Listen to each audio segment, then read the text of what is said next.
Bonjour à tous et bienvenue sur la chaîne. On se retrouve aujourd'hui pour parler de Mission Impossible Final Reckoning qui est sorti au cinéma le 21 mai 2025. Il est toujours réalisé par Christopher McQuarrie et il dure 2h50. Alors la première chose qu'on peut remarquer, c'est le titre qui a été changé, mais ça on le savait depuis assez longtemps. Après la sortie de la première partie, donc qui était Dead Reckoning partie 1, ils ont décidé de faire un petit changement de titre. C'est tout simplement du marketing puisque le premier n'avait pas atteint vraiment les scores qu'ils espéraient. Donc ils se sont dit que s'ils mettaient Dead Reckoning partie 2, toutes les personnes qui n'avaient pas vu le premier se diraient qu'ils ne pouvaient pas aller voir le deuxième.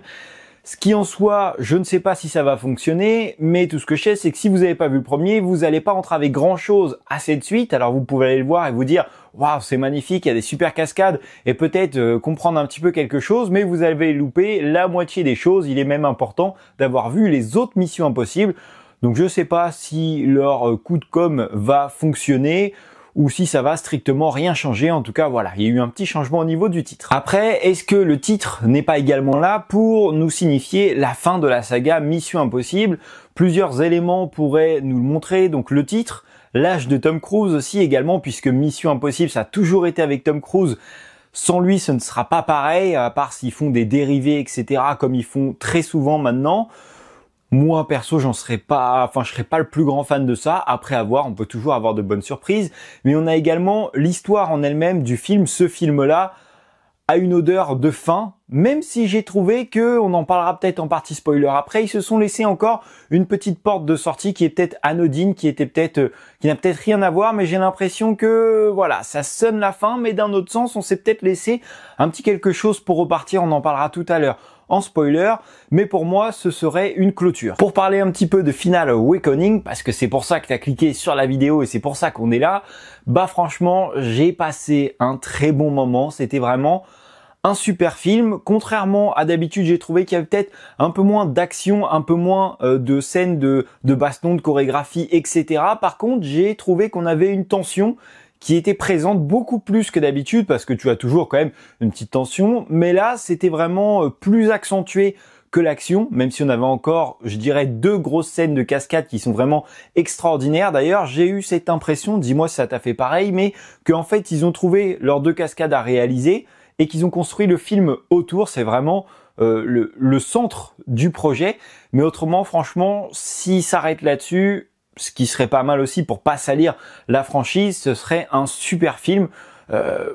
C'est à couper le souffle, l'image est magnifique, l'histoire est intéressante et d'un autre sens c'est la mission du siècle et c'est pour ça que ça crée cette tension-là aussi. Les autres étaient des missions où ils sauvaient le monde, mais pas autant que là. Voilà, je vais pas en dire plus pour pas te spoiler, mais je pense que ce serait vraiment une très bonne conclusion de finir sur cette note-là qui est vraiment impressionnante. Un petit point qui m'a fait rire et qui reste fidèle à Mission Impossible, c'est qu'on a encore eu ces fameuses scènes où on voit Ethan Hunt en train de sprinter. Je pense que si on compte tous les films, il a dû en faire des kilomètres et des kilomètres en courant comme ça. Le mec doit avoir une forme olympique. D'un autre sens, c'est la petite signature Mission Impossible où voilà, on le voit courir à fond les gamelles avec de jolis petits plans, mais ça arrive à chaque fois 2-3 fois dans le film. Perso, j'ai mal aux jambes pour lui. Comme je le disais tout à l'heure, les cascades sont vraiment impressionnantes. Il y a eu moins de choré et de combat, mais le peu qu'il y a eu, elles étaient aussi très cool, bien chorégraphiées. À chaque fois, c'est vraiment super visuellement. J'ai eu un petit doute, alors on va pas rentrer dans le détail pour pas se spoiler, mais il y a une scène de bataille, normalement, si tu as suivi un peu, tout le monde le sait, voilà, il se bat sur un avion. Et j'ai eu un doute à un moment qu'on voit un effet spécial, puisque tu as tous les plans sur Tom Cruise qui sont assez beaux, et tu sais que c'est lui qui a fait les cascades. Et à un moment, il y a un contre-champ sur la personne avec laquelle il se bat. Et là, l'image est complètement changée, beaucoup plus grisonnante, et du coup, ça faisait tout de suite moins réel. Donc, est-ce que la deuxième personne l'a vraiment fait ou c'était un effet spécial? Si tu as remarqué comme moi, n'hésite pas à me le dire en commentaire. Après, peut-être qu'on y reviendra plus en détail dans la partie spoiler, parce que c'est assez dur d'expliquer ça sans vous raconter l'histoire. Mais voilà, j'ai eu ce petit doute, c'est une interrogation que j'ai. Et ce qui est fou également avec cette franchise, c'est que tu peux pas dire que ils en font trop, que c'est n'importe quoi, parce que en fait le mec il a tout fait, toutes les cascades qui sont là, 99,9% de ce qui est présent, il a tout fait et donc c'est vraiment impressionnant. J'ai beaucoup apprécié également, c'est qu'au final on réunit tous les missions impossibles dans celui-ci. Il y a également un clin d'œil et c'est ça aussi qui me fait dire que ça serait sûrement le dernier et que ce serait pas mal. On a eu quelques petits plans de toutes les grosses cascades qu'il a réalisées dans Mission Impossible qui sont apparus et également les histoires qui se sont passées, enfin certaines, hein, pas dans le détail de chacune, mais se réunissent dans ce film. Donc on lit la saga et on fait vraiment une belle clôture de ce sens-là. Et j'ai également bien aimé, ça n'a strictement rien à voir, mais le petit générique au début, on va présenter les personnages et on voit des images du film Mission Impossible, de légères images, vraiment ça te spoil pas dès le début, mais pour te présenter chaque personnage, le générique était vraiment aussi cool. Avec un film comme ça, où on a quasiment rien à reprocher, qu'est-ce qui peut rajouter encore une tension plus impressionnante? Les musiques qui allaient avec le reste, qui étaient vraiment sympas. J'ai remarqué également qu'à quelques moments, on avait des remixes, donc on a ralenti un petit peu la musique, ou on l'a joué différemment de la musique iconique de Mission Impossible.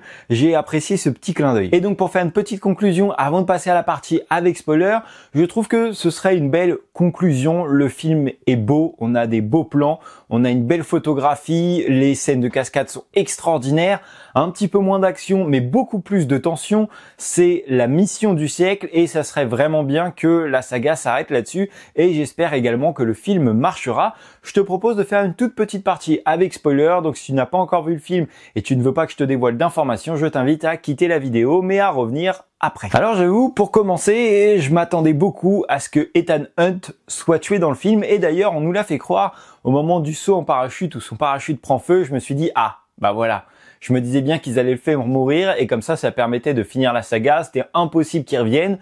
Mais voilà, je sais pas pourquoi, j'avais ce pressentiment-là et même de la façon dont est fait le film, tu as vraiment l'impression qu'à tout moment, il joue sa vie et que je dis pas qu'il a envie de mourir, mais t'as l'impression qu'il s'en fout un peu, il y a plus grand chose qui le rattache là, et lui, il a accompli toutes ses missions, donc j'ai été assez étonné. D'un sens, ça me déplaît pas qu'il soit pas mort, mais je sais pas pourquoi, je m'y attendais, et à un moment, on nous l'a fait croire. Et comme je te l'ai répété plusieurs fois, pour moi, ce serait le dernier film de la saga Mission Impossible, mais je te disais également qu'ils se sont laissés une porte ouverte, et ça avec plusieurs choses. Tout à la fin, on a le message de Luther qui, lui, est décédé, et qui lui dit très clairement que le monde a encore besoin d'Ethan Hunt.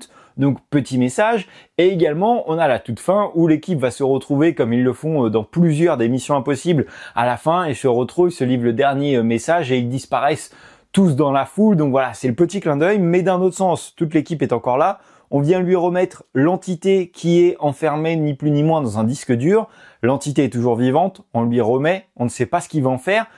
Et s'ils veulent relancer la saga, en fait, ils ont juste à repartir de cette base, à voler l'entité, à moins qu'ils la détruisent. Enfin voilà, ils se sont laissés un petit clin d'œil. Je ne sais pas s'ils ont prévu, est-ce que si ça marche, est-ce qu'on va pas discuter de faire une suite ou pas. Je pense pas que ce soit une bonne idée. Mais voilà, c'est ce qui me fait dire que c'est peut-être pas le dernier, je l'espère. Ça sonne comme ça, mais est-ce qu'ils ne se sont pas laissés une option tout de même? Bon voilà, ce sera tout pour Mission Impossible Dead Reckoning. Dis-moi ton avis en commentaire sur le film, sur l'ensemble de la saga également, et donne-moi ton film préféré en commentaire. Tu peux t'abonner à la chaîne, mettre un petit like, et moi je te dis à la prochaine pour une nouvelle vidéo. Salut!